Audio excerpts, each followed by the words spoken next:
Pars 2, sıra 4 için Doğan.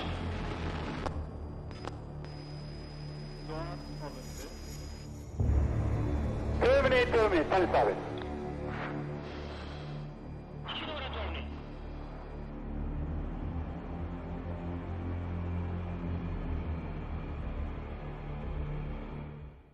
Yeah, the Turkish government wrote a strong response after the attack happened, and they have struck YPG elements in the north of Syria as of right now, and I've seen that they have struck many targets populated by YPG militants, and I think their army spots as well, maybe their weapon storages as well.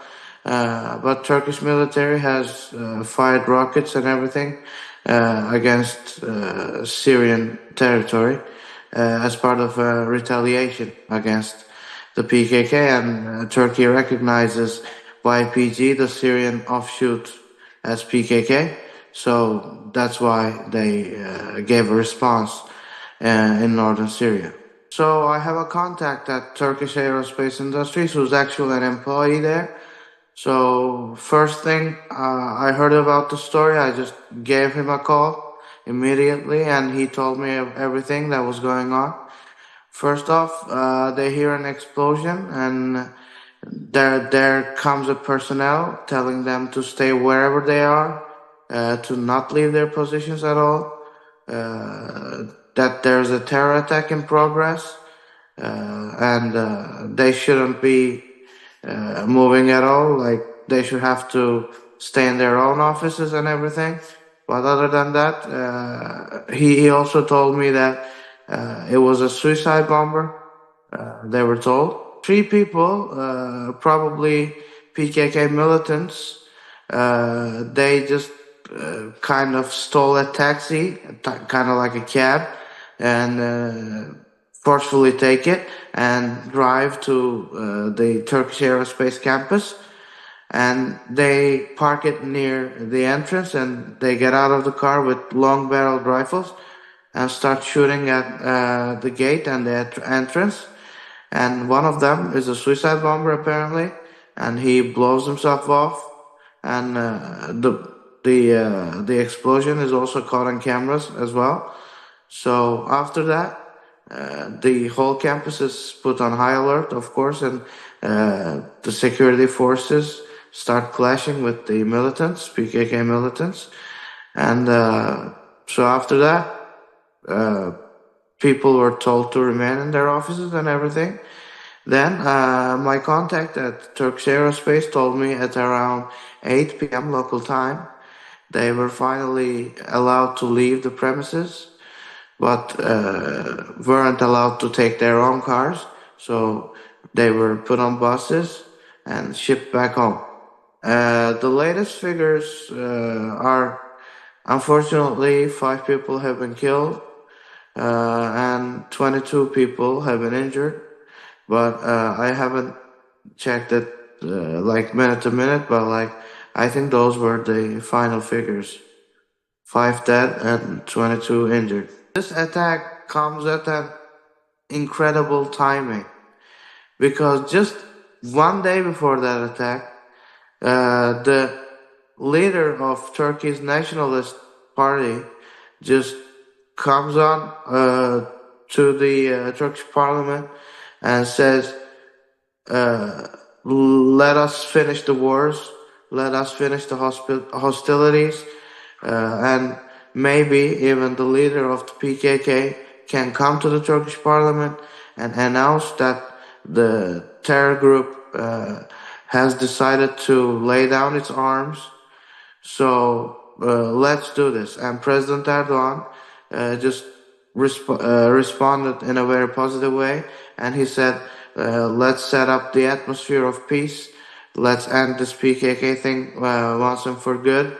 And let's, like, they didn't announce it publicly, but like they were all kind of pointing at a possibility that the jailed leader of PKK was soon to be released from prison.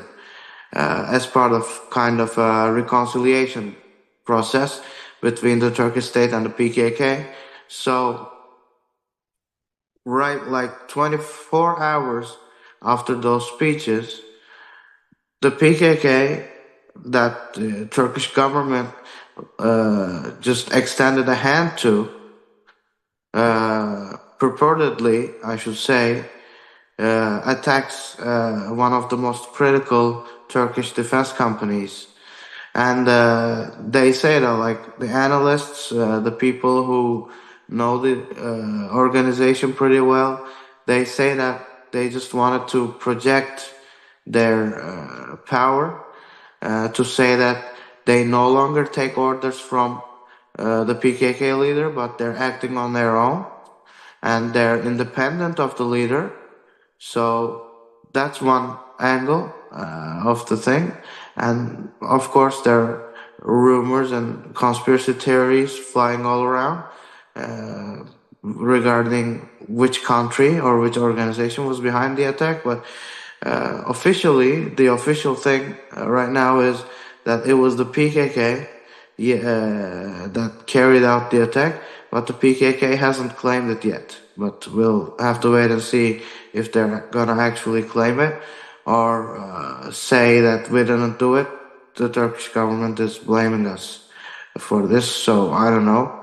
But let's wait and see. But the modus operandi of the attack resembles very much PKK attacks in history. So my own personal opinion on this is that it was indeed the PKK, but we'll just have to wait and see if they're gonna actually claim it.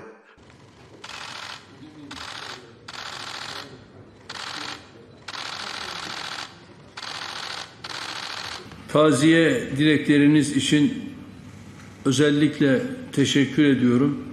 4 şehidimiz var, 14 yaralımız var. Bu menfur terör saldırısını lanetliyor. Şehitlerimize Allah'tan rahmet diliyorum. I do want to start by extending our thoughts to the victims of the horrible terrorist attack in Ankara, Turkey this morning. Our prayers are with all of those affected and their families, and of course also the people of Turkey at this very difficult time. Now, Turkish authorities, as they said, are investigating this as a possible terrorist attack. And while we don't yet know the motive or who is exactly behind it, we strongly